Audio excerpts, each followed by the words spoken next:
রাম কথার ১১তম পর্ব রাজপ্রাসাদে রাজনীতির পাঠ।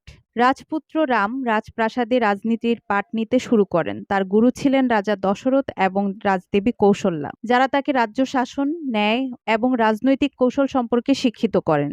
তিনি বুঝতে শুরু করেছিলেন রাজ্য শাসন শুধুমাত্র বাহুবল বা ক্ষমতার বিষয় নয়, বরং মানুষের হৃদয় ও মনের গভীরে পৌঁছানোর জন্য এক গভীর কৌশল। রাম বুঝেছিলেন একজন রাজাকে শুধু যুদ্ধ বা বাহুবলের মাধ্যমে নয়, বরং তার মেধা, দৃঢ় সংকল্প এবং মানুষের প্রতি সদয় মনোভাবের মাধ্যমে রাজ্য শাসন করতে হয়।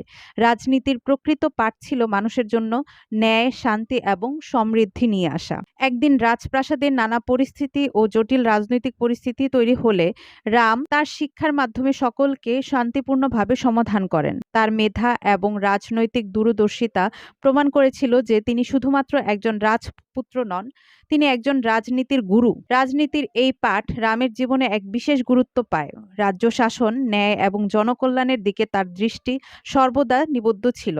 তিনি ছিলেন একজন রাজা যিনি ক্ষমতার জন্য নয়, প্রজাদের মঙ্গলের জন্য কাজ করতেন। তার এই গুণই তাকে আদর্শ রাজা করে গড়ে তুলেছিল।